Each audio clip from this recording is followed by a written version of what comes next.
Hello, everyone, and welcome back to Poddin My Noggin. This week, we are joined by a special guest by the name of Duna Zurcher. Zurcher. Did I get that Yes, right? I got it yes, right the very well. first time, but I Good job. didn't get it right that time. And Duna is a mindful health coach in the nutrition sector. I'm and I get a little nervous still to this day when I'm doing podcasting. And she specializes on emotional eating. So, welcome to the podcast, Dina. How are you? I'm good. Thank you so much for having me here. I'm very excited to have this conversation. And I also get a little bit nervous too, so don't worry. Well, I think nerves are good though, right? Like if there are nerves, then I think that means that you're probably like in the right place or excited about something. Yes, I always Um, say that. Yeah. A little bit it's good, too much it depends. If it holds you back, then it's another story, but a little bit it's good. Absolutely. So this is great. I love the area that you're focused and specialized in. And we want to hear about your story.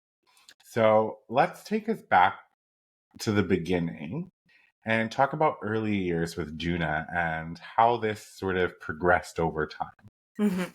So, I actually had to reflect about this a lot when I started my training. And I remember when I was, I don't know, it was like 13 years old or something, I would go shopping with my friends and I could not find pants. So you can imagine at that time, in those early years when you go shopping and you can't find pants, you just feel that there's something wrong with you. You're not, um, you don't fit into the ideal standards that society puts, right? So that was the first thing that made me feel that there was something wrong with me. And then also, I always felt like drawn to comfort foods. Like I'm a sweet tooth, and I still am now, but now the story is different. But at that time, you know, fries, going to fast food places, or anything like the comfort foods, that was always what I liked.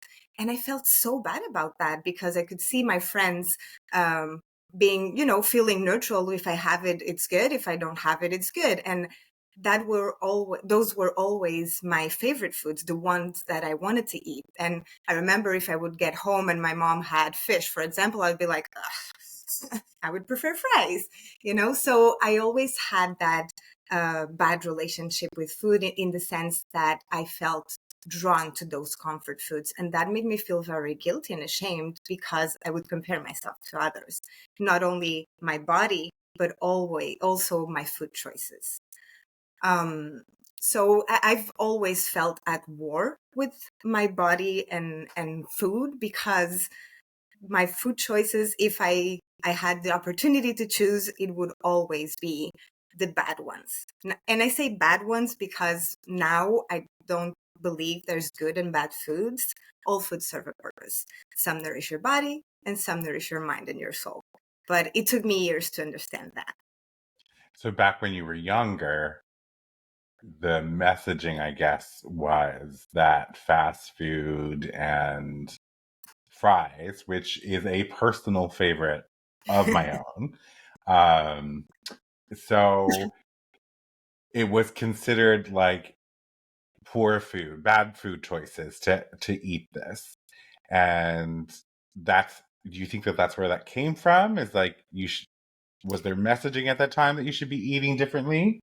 Well, I think that's a big message that society and the media brings, right? Like you should eat salad instead of fries and things like that. And I didn't know at the time, but I never really learned how to feel my emotions. I grew up in a house where there was a lot of drama, and when something would happen, we would never talk about it. So unconsciously, I learned that you don't express your emotions, and you just keep them to yourself because yeah, so something would happen and then the next day it's like nothing happened.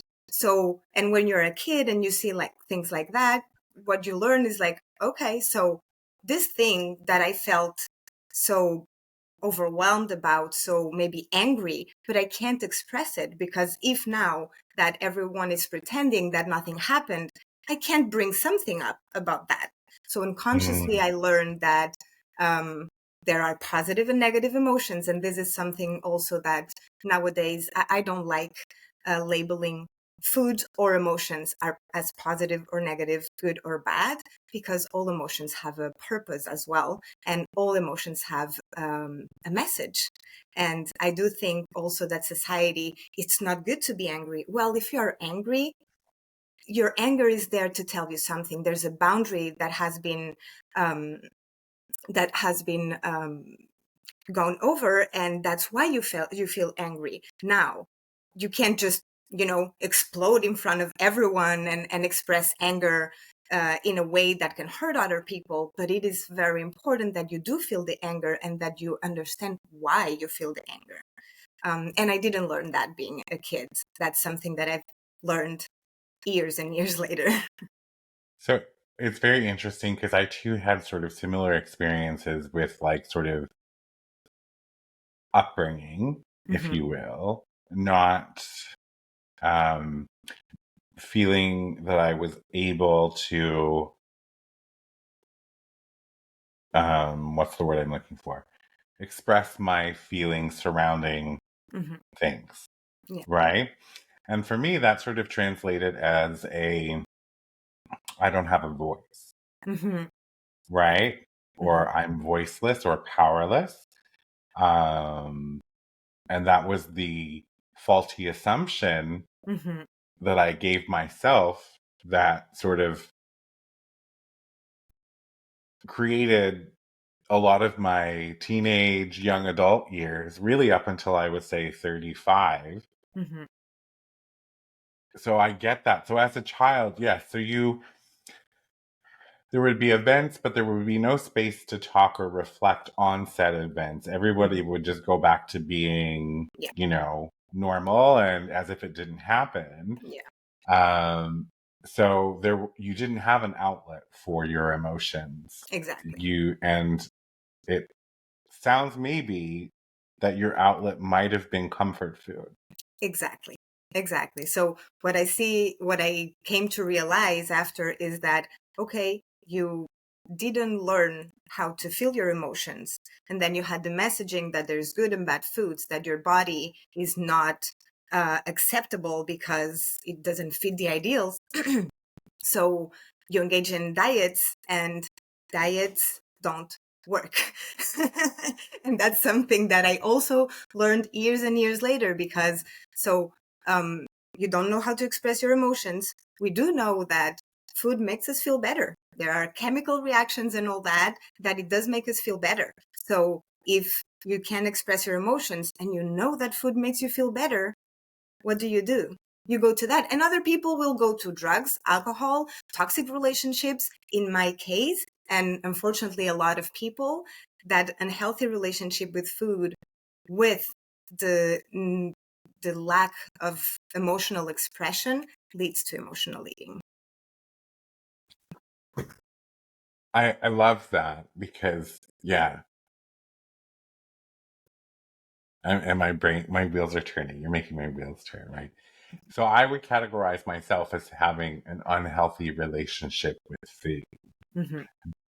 And I would categorize that because I think somewhere along the way, I became, or just was, very lazy when it came to food prep. Mm-hmm. And the easier options, like throw some chicken strips and french fries into an air fryer, you know, Mm-hmm. would be like my go-to sort of Sure. thing, right? Mm-hmm. Fast food as well, even as an adult. I don't eat as much. I had a stark revelation 1 month, 2 years ago, when I was looking at my bank statements. And you know how they give insights now? And Yes. it told me you spent like $700 on Uber Eats in this month. And I was like, and I'm a Oh. single person who lives alone. So I'm like, that was a sort of a wake up call saying like, okay, that's a bit excessive. Hmm. We need to like dial this back and at least eat at home. So yeah, so it took, so you had these experiences when you were young. So like this is how it started. And then I'm assuming you were getting older in later teens. Like how did that evolution play out? So it was really feeling at war with food and body. And then, okay, so if I can't control myself or I can't find pants that fit me, what do I have to do? I'm going to a dietitian. Okay. Restricting foods, and which I learned later, and it makes so much sense. So because you start a diet and you restrict all the foods that you like, and it creates a sense of deprivation. And you can think about it as a bow and arrow. The more you restrict, the more tension you build until at some point it's going to backlash, right? It's going to go. And what happens? Then you start eating because I don't know, maybe you had a bad day at work. I don't know, whatever it is, um, triggers that impulse, that urge to go to that food that you have been restricting and wanting so much because those foods get in a pedestal, right? So, and then you eat those foods, and then different things happen. You overeat because you just can't stop, or because you are also thinking, okay, I am going to eat this now, but I'm going to go back on Monday or tomorrow. So you are anticipating that deprivation again. So you keep eating, keep eating, keep eating, right? And then I would always end up feeling guilty and ashamed. And why does this happen to me? Why I don't have any willpower? I don't have any discipline. And when you have all those emotions that are uncomfortable, not negative, they are uncomfortable, how do you deal with those emotions? By eating more.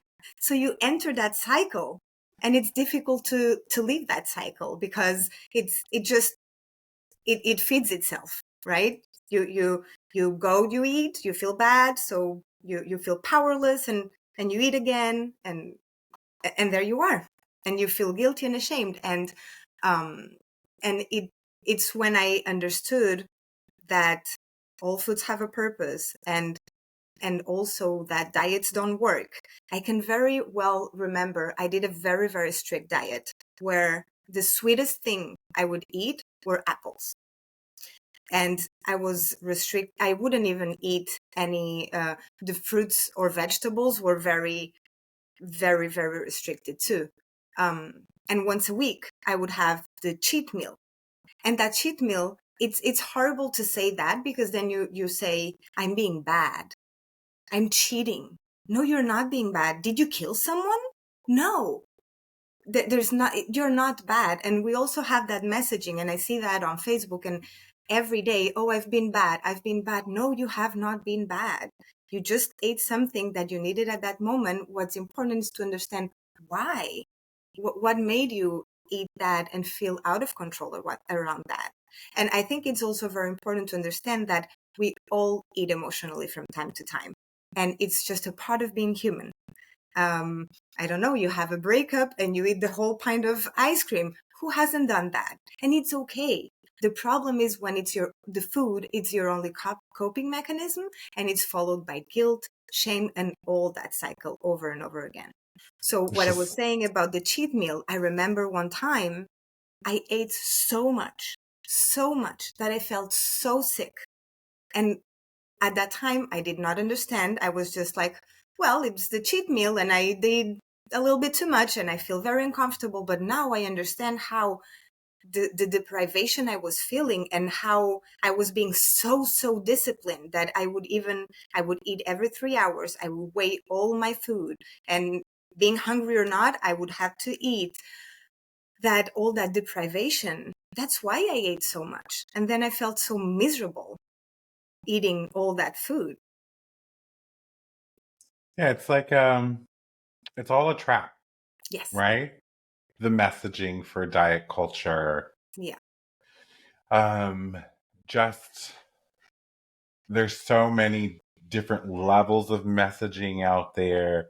This diet, that diet, keto, Yes. you know, it's never ending. And this is why it's a multi-billion-dollar industry, is Exactly. because people are so fixated on meeting the narrative that we've been sold to be a specific body size, type, Hmm. all of those things. And men don't openly talk about it, Exactly. But right? it But it they happens. experience Yeah. levels of this same process Hmm. because their messaging are, you know, unrealistic bodies and abs and muscles and all of these things on all of the men's magazines and the sports. So Yes. it's just, it's a lie. One interesting thing though that you keep saying, and I love, is that, you know, the relationship with food is neither good nor bad. Like, food is neither good nor bad. Hmm. Emotions are neither good nor bad. And I think what I'm seeing a little bit on sort of Instagram, I tend to steer away from Facebook for the most part, but on Instagram, I see a little bit more of that Hmm. coming out at Yeah. this point in our lives. And it's like people are realizing that, hold up, Hmm. I don't think this is the answer, Yes. right? Yes. And there's one person I follow, I think his handle is Mike Needs a Plan. He lost a bunch of weight. You know, he's like ripped and all of those things, but he's trying to also debunk the Hmm. fact that you don't have to feel guilty about eating a chocolate bar or a snack or something Hmm. like that, because Hmm. like you know, if you want to lose weight, it's more about a calorie deficit than it is what you're eating technically, right? But back to you. So there was a catalyst somewhere. And Hmm. what was that catalyst that really sort of, was it the getting sick off of that cheat meal, No, or no, it was years and years after. Um, I This is a bit of a long story, but so I'm half Spanish, half Swiss, and I went to on a backpacking trip to Southeast Asia, and it was a trip with no return ticket.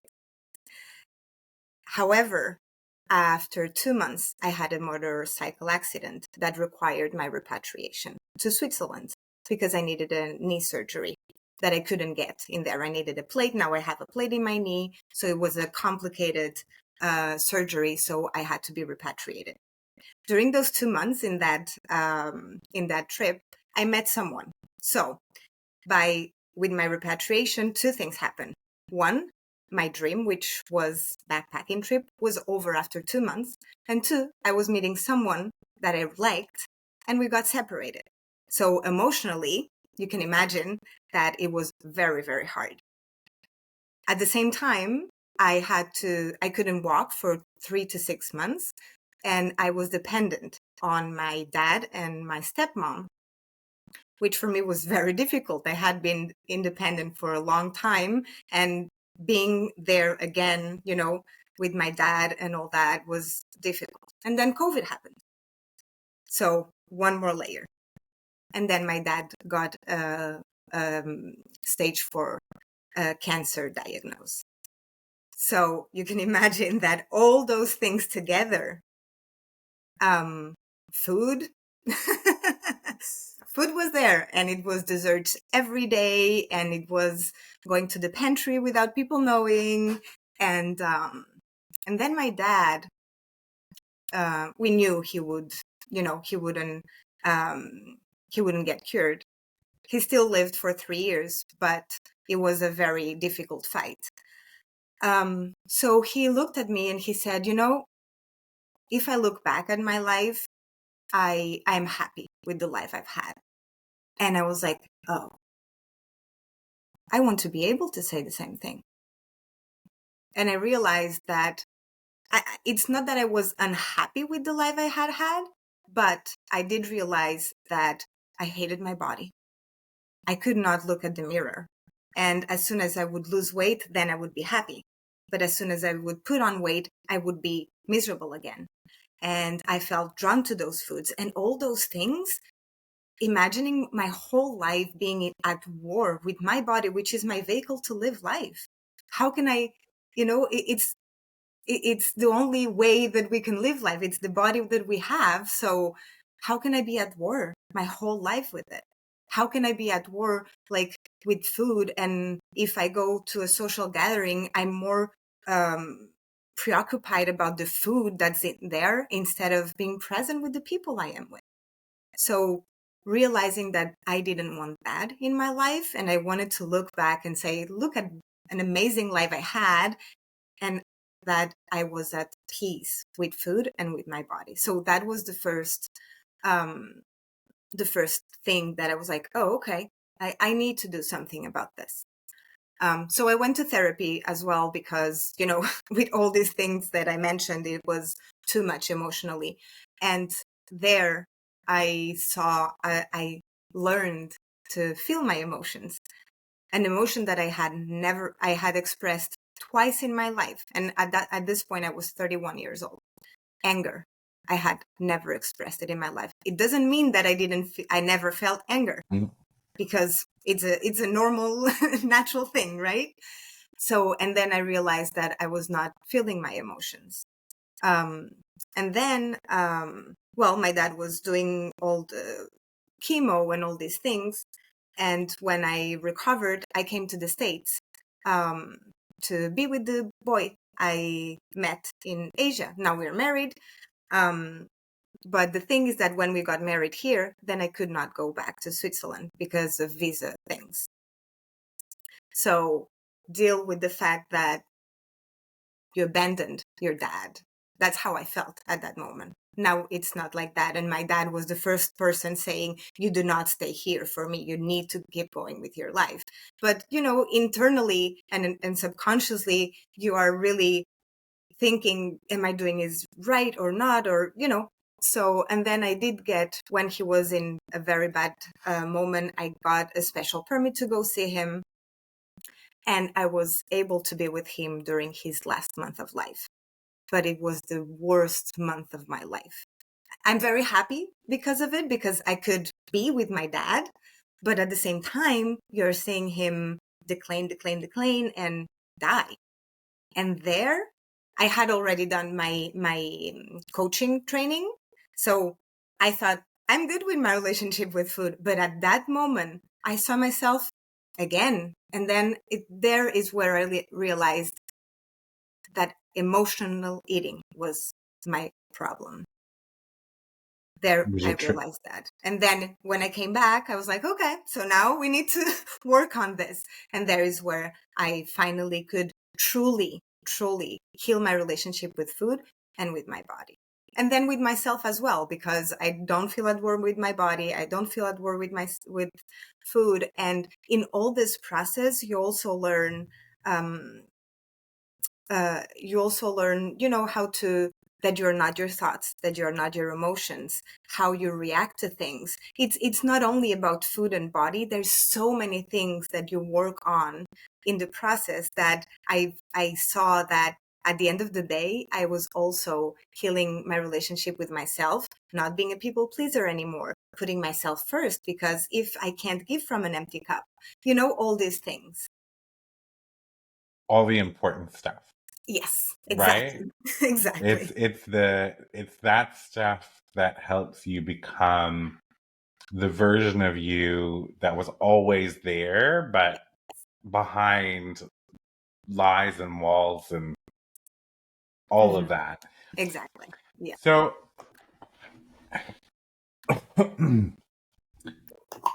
that sounds like a very sort of roller coaster few years there towards the end of your dad's life. Hmm. I am happy that you were able to get to spend Yeah. Thank that you. last month. I think that is something just wonderful for both of Yes. you. Yes. And that you recognize that intense sort of sadness, that intense sort of experience with watching your father's health decline contributed to triggering you to get back into eating Hmm. foods Yes. the way you were. So you did therapy and you healed your relationship with your body. Hmm. You healed your relationship with food. So what does that look like now? So now it looks like I, for example, with my body, I understood something that I wish this was taught more, and it's um, first the awareness of your body is your vehicle to live life, so it deserves the respect, Mm-hmm. and deserves to be taken care of, right? And also about the constant worry about weight and all that. There's this thing called the set weight point that we all have, meaning that it is in our DNA how our body size and shape is, right? So the same thing that you wouldn't try to change your shoe size, we are trying to change our body. And all the things that we are doing to try to change our body actually just hurt further and further your relationship with your body and with food, because you engage in diets and you're trying to modify your body, and your body suffers from it, right? So What I is that weight called? the set weight point. Set as an SET? Yes. Set Yes. weight point. Hmm. And how would someone determine what their set weight point would be? What I came to understand in my case is that when you are able to heal your relationship with food, which for me means I eat all kinds of foods, but I don't have this feeling of deprivation. So I am not always like, oh my God, I want fries. Oh my God, I wasn't this. I have a diet where, I mean, diet, not as following a diet, so, but the Mm, way I eat. I eat a lot of fruit less because I'm thinking that it's making me bloated. I'm trying to understand something there, but I eat a lot of vegetables. I try to eat good protein, fats, but I eat ice cream.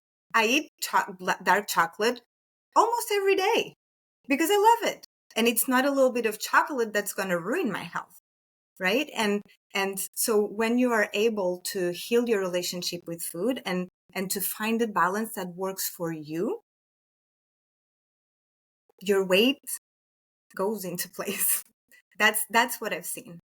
I haven't weighed myself in like 2 years now, and I haven't been up and down, up and down, up and down, because my way of eating, it it the way I eat just is my natural way of eating. Is It's not there's not a deprivation and overeating. It's really the way that works for me. And the thing is that diets don't work. If they worked, we will all be, eating perfectly.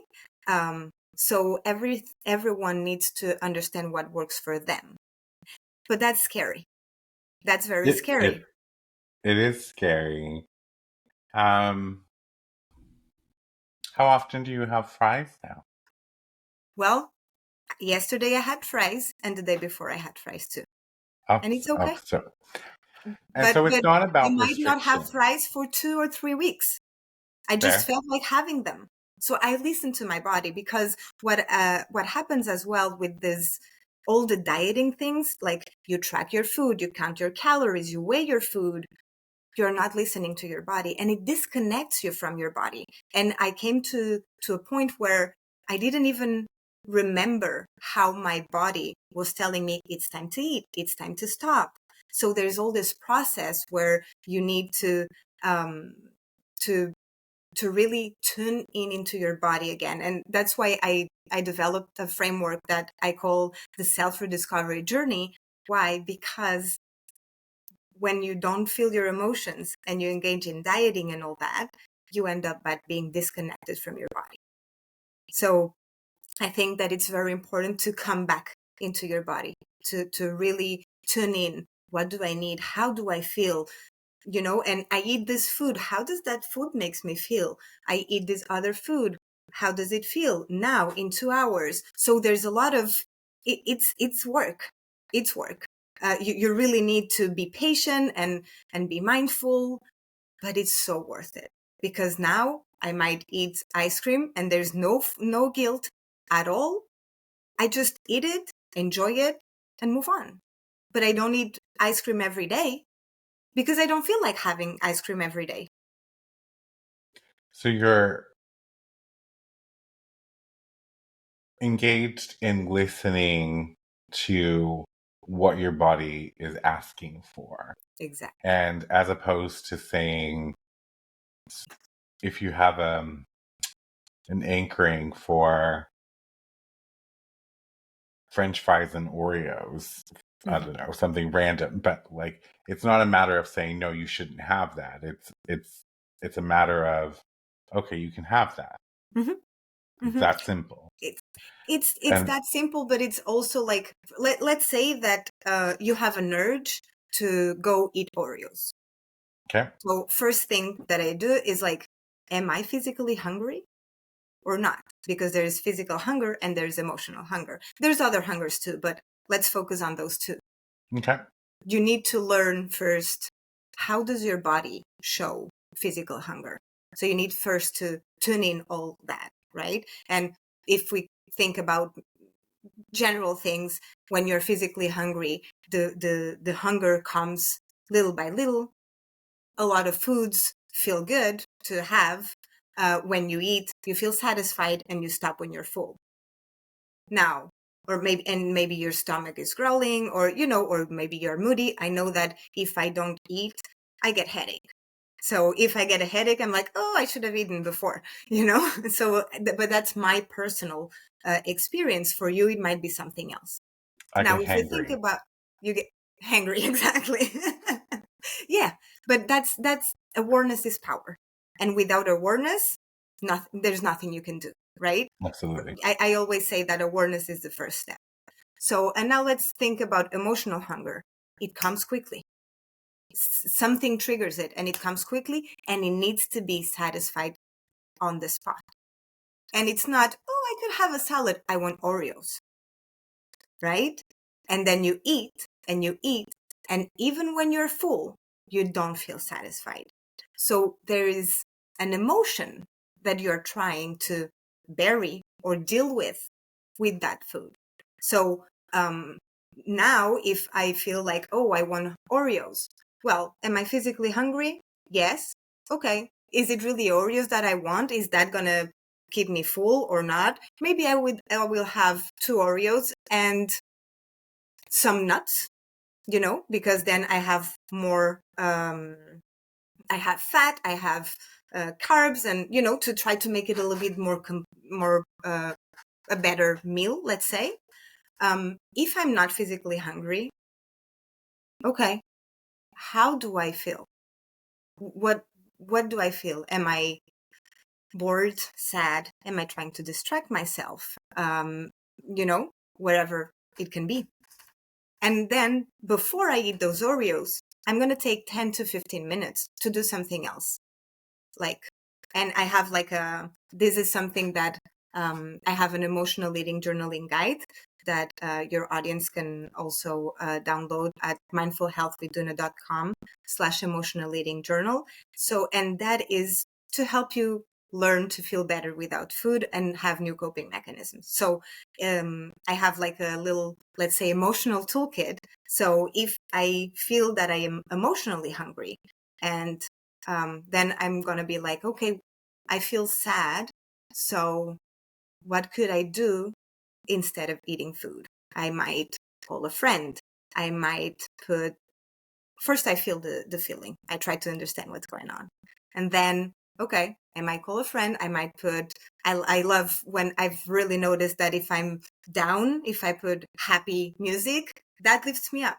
That happens to me. Maybe other people know. So I try to do something else, or going for a walk, journaling. Journaling is amazing, because when things are in your head and you overthink, our head, our brain tends to go to the worst case scenario. That's how we are wired because of how it was millions of years ago. Nowadays, that doesn't help as much, but it is what it is. So writing down things really helps to, get more clarity and get things out of your mind. So I will look another thing to do. And after those 10, 15 minutes, I check in again. Do I still want those Oreos? Maybe the answer is no, but maybe it's yes, and that's okay. Before, I would have eaten the Oreos first thing, and now I did something else before. And that is very important because I've tried something else. And if I decide that I am going to eat the Oreos, I'm going to grab, I don't know, 2, 3, I don't know. And I'm going to be completely present in the eating experience. I'm not going to be eating them while watching TV because my brain will not process the same way that I've been eating that. I'm not going to feel satisfied the same way. So I'll eat and really enjoy that Oreo and feeling the taste, the texture, the smell, engaging my senses instead of having a distraction. Love this. So, I mean, to summarize, you had mentioned this earlier. It is a lot of work. Yes. To heal your relationship with your body and then heal your relationship with food. Mm-hmm. It's work. It's therapy though. And like, so you were talking about writing things down, and I don't know, I have a memory like a goldfish. So I will have things to ask or bring up, and then I don't want to interrupt, my guest. Mm-hmm. And so I'll just keep them there, but then it comes back around and I go to ask because I feel like it's still fresh there. But then when I go to ask, it's blank space. And I'm like, okay, so, I understand. So it sounds to me like there's got to be a level of reprogramming mm-hmm. for every person, right? Mm-hmm. Because I'm an emotional eater. I know this. There's certain things that you were talking about just now that I was like, yes, okay, well, no, I do this. I will have urges for salt and vinegar chips, mm-hmm. right? Which I think is in the US. I think it's ketchup that you don't have in the US. But salt and vinegar chips, guilty pleasure. And I'll just go and have them. Mm-hmm. Or what happens is now I try to keep minimal junk food in my house because it either causes me to have to leave my house to get it, and I'm a bit of a hermit in the winter, or Uber it or something like that. And that process creates a barrier point that I have to stop and sort of slow down and go find what it is that I'm having a craving for mm-hmm. and order it.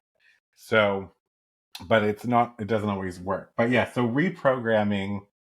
First of all, if somebody believes that they're not happy with their body or with their size or the shape, right? Because mm-hmm. bodies come in so many different variables. It's just the way it is. Mm-hmm. So there's that reprogramming process to like undo the years of like subliminal messaging and just overall messaging. Mm-hmm.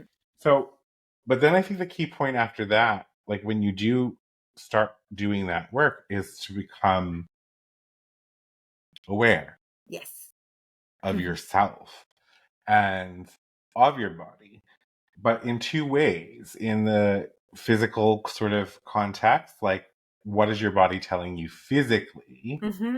And then what is your, say, body and mind telling you mentally? Exactly. And do the two match up, or are they completely out of, mm-hmm. With each other? What I really like about what you just said, though, is the observation of going and just eating, but saying, what is this feeling that I'm feeling mm-hmm. when it comes to food, right? Like, so if I want, what is the feeling that I'm having? And is it boredom? I think for me, a lot of times it's boredom based. Yeah. Like I want something to indulge in because I'm like, that sort of thing. But I don't think I thought of it in that sense before, where I would say not necessarily stop, because we don't want to tell somebody don't have the salt and vinegar chips or the Oreos, but pause Hmm. is maybe the best term to say. Ask yourself, like, what is your body telling you? Are you hungry? And Yes. I love the part about, okay, well, Oreos actually fuel my body, because that also sounds to be a bit about in line with your messaging, is eat for fuel, right? It's eat for fuel, but fuel your body, but also mind and soul. So it's you need your veggies and all that, but um I mean, ice cream, it's not gonna give me all the energy I need for the whole day, right? No, no. So I know that in my meals, for example, my main meals, I'll eat my carbs and protein and fats and all that. And so if what I want is to have energy for the day, I'm not gonna eat a croissant or something like that, because I know it's gonna, after an hour, I'm gonna feel hungry again. I Yes. know that for a fact, but because I've done the work, because I've written down, okay, I ate this for breakfast. When do I feel hungry again? And it's learning what works for you. And my breakfast, for example, in general, it's eggs and bread. And before bread, I would be like, no, I can't eat bread. Well, if I don't eat bread, after an hour, I'm hungry, and I don't want to be eating every hour, you know. So And it's the mixture of the multiple, like, carbs, protein, mhm, fats yeah. that sort of create the sustainability of energy throughout the Hmm. day. Exactly. And carbs are demonized, right? Oh my gosh, yes, yeah. However, we do need carbs. And I remember at some point that I was doing that diet I was mentioning earlier. It was only protein at night, only protein. I would be so hungry just half an hour after eating an egg or something like that. I would be so hungry that I end up eating the protein shake. I would make like a paste with it, and I would eat so much that I end up having other health problems because I was binging on that. And I was like, well, this is healthy because it's protein, it's a protein shake. No, that has other effects, and my liver suffered from it a lot. So instead of having done that, if I had put some veggies or half potato or wherever, I would have, it would have been better for my health, actually, you know? Balancing it out. Hmm. And then I think going back to what is this feeling is such a powerful sort of Hmm. pause to take. Yes. Knowing yourself well enough to say, okay, well, actually, I think right now I feel sad, or Yes. maybe I feel anxious. Um, and then, okay, I have this feeling, but then serving the feeling in an alternate way first. So if Exactly. you feel sad, talking to your family, like you said, or if you feel anxious, doing a grounding exercise to see if you Totally. can feel a Hmm. little bit calmer first. Yes. And then the part that all these little steps are really sort of like ringing out for me, because then it's like you've done that, right? So that initial impulse is gone to Hmm. have salt and vinegar chips or Oreos. Um, but then you ask yourself, after you've identified the feeling, you've done something to feed or fuel that feeling, not with food, but Hmm. another task. Hmm. And then you're asking yourself, do you still desire the Hmm. Oreos? Yeah. And if you do, it's okay. Yes. But what I love the most, and we're going to talk about this right now, is the mindful eating, Hmm. right? And we very few people. It takes practice to be Oh, yeah. mindful in doing Yes. anything in life. But I Hmm. mean, eating is one of those things that comes almost as natural as breathing. So, like, we have to eat to live. Exactly. So we're not really conscious from, say, fork to mouth, and Hmm. then post fork in mouth of what's happening, how, say, a lettuce is crispy and the salad dressing is sort of Mm-hmm. tingling on your tongue, Yeah. or that sort of feeling of warmth when the vinaigrette goes down your throat, like those particular things. That's mindfulness, because you're being so present Exactly. with what's happening to your body. Mm-hmm. So why is that important? I mean, I know why that's important, but I want to know, I want to hear you explain why that's important to people who are watching and listening. Well, we have a tendency to eat distracted with TV, scrolling on our phones, and all that. What happens when we are doing those things? You're scrolling on your phone and you're putting food in your mouth. You're not really present in the eating experience. You don't connect with your body to know when you're full, when when if you're still hungry. And I've seen it in my life. One time I was hungry, I took a snack and I took it while while watching something. 15 minutes later, I went and grabbed the same snack and I was like, wait a second, I already ate this. I was so distracted that I felt that my brain didn't really register that I had eaten. And I never felt if I was full or not or satisfied. So I think that when you start mindful eating, it's very important to all distractions. And this is so difficult because we are so used to having those distractions that it feels boring to eat without those distractions. And a lot of people is like, okay, so what do I do then? You eat.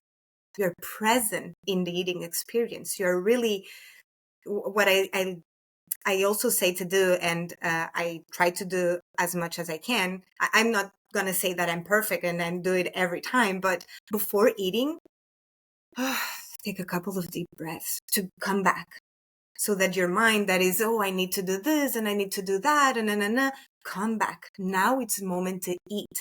Bring your mind here. Say thank you for what you have on your plate. Thank you for the farmers. Thank you for the people that transported the food. Thank you for how the food got into your plate. Thank yourself for cooking that food. And then really look, smell. Food is joy. Food is joy. So let's live and bring that joy when we eat. And when you are present in your eating experience and you feel all the taste and the smell and all that, your brain has more time to register. You slow down. I think this is also very important. I used to eat very fast. So now what I really try to do is I put in my mouth, and I put down my cutlery, because otherwise I'm already ready for the next one, and that's just shoving my food into my mouth. So I try to put my cutlery down so that I can the eating experience could I try that the meal it's at least 15 to 20 minutes, because otherwise I would eat in 5 to 10, and then I feel full, but after half an hour I feel that I need to eat again. But when you are present in your eating experience, when you engage your senses, and when you slow down, then you can tune in the middle of the meal. Am I still hungry? Yes. No? Yes. Okay, I can keep going. Am I still hungry? Yes. No. Oh no, I'm full. Okay, I can leave it. And this is another problem. A lot of people think, oh, I need to empty my plate. You do not Mm-hmm. need to empty your plate. And I understand that a lot of people is like, oh, there's a lot of kids that need food and all that. I totally understand that. However, if you are putting food inside your body when you are not hungry and you don't need that food anymore, you're treating your body like garbage. Kinda.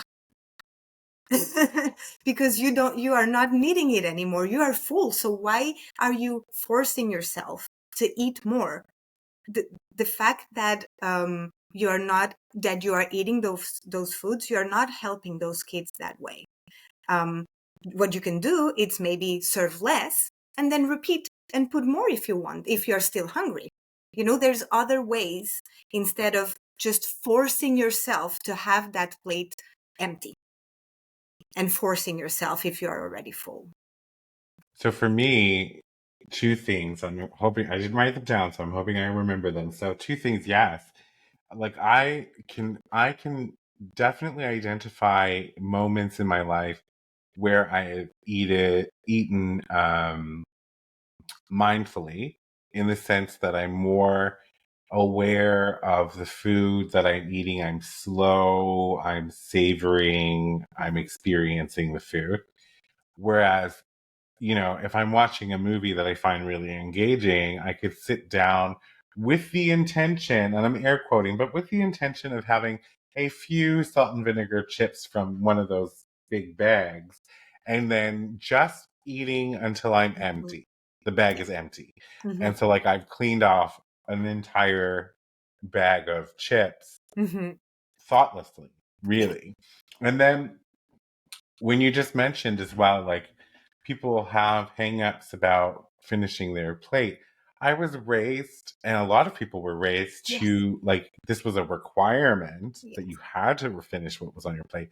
And Mhm. then, secondly, the children being hungry, that is something that, for me, and I know a lot of people, this is something we were taught since childhood, Mhm. right? That Totally. But I like the fact that you're saying, and it's true, and to be cognizant of, that finishing that food and adding more food when you're already full does nothing to help those children, Mhm. right? And Exactly. your alternative, one thing I'm really enjoying about you, Duna, is that you seem to have a lot of tips in how to circumvent some of Mhm. the known sort of issues that we have, right? So, like, serve less, then check in. If you're still hungry, have more. So you're Mhm. not wasting, right? So, quickly, let's talk. We talked about um, you have a on your website, which is Mindful Health with Duna. I'm going to link it in the descriptions so that people can find and get access to this really easily. If you access through like a web browser on your computer, it's in the bottom right hand side. It's called a free emotional eating journaling guide. It's understand what triggers and habits make you feel drawn to your comfort foods. Juna mentioned this earlier in our conversation, and I myself might actually download this and sort of start working, because I think I could benefit from some mindful eating, and maybe working on addressing some of my unhealthy habits with food. Mhm. Um, I've done really well this year with exercise and things like that, but I'm less mindful with food. Also, if you are at home and watching or listening, you can follow Gina on Instagram, and her handle, which I'll also post, is mindful underscore health underscore with underscore Duna, and that's Duna. And she has lots of cute, very colorful posts on there that are just food positive, really. Like, in a sense, no, and I don't want to say positive because there's no good or bad food, right? Mhm.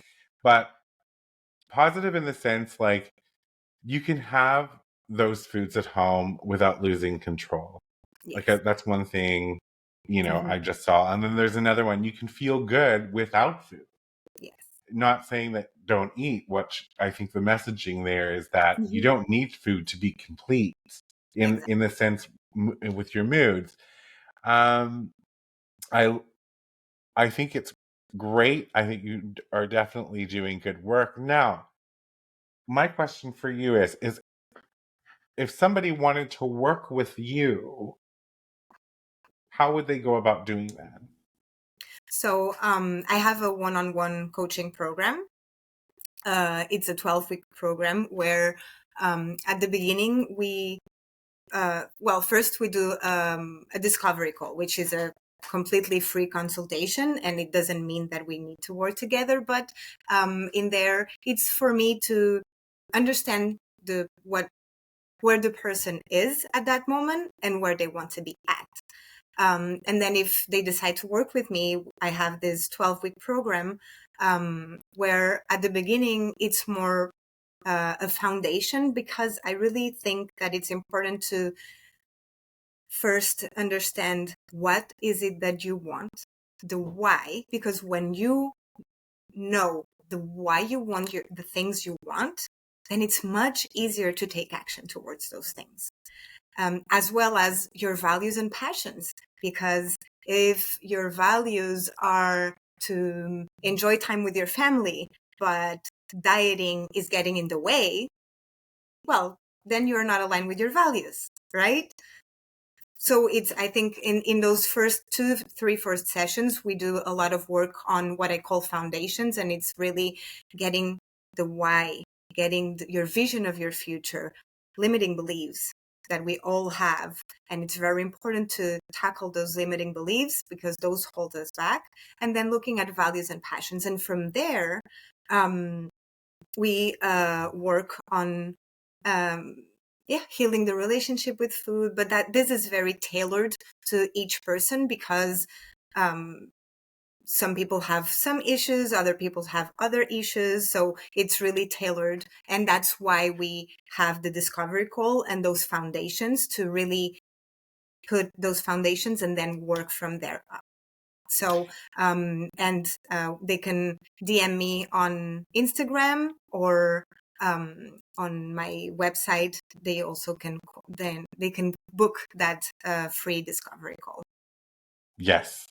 I see work with me there as an option. I love the coloring. It looks, Purple is my color. yeah, I know. I like it. I like the coloring. I like the aesthetics of your website and the aesthetics of your Instagram. So they kind Thank of you. go together really well. This has been a very insightful conversation today, Duna, and I Thank you so appreciate much. your knowledge so much.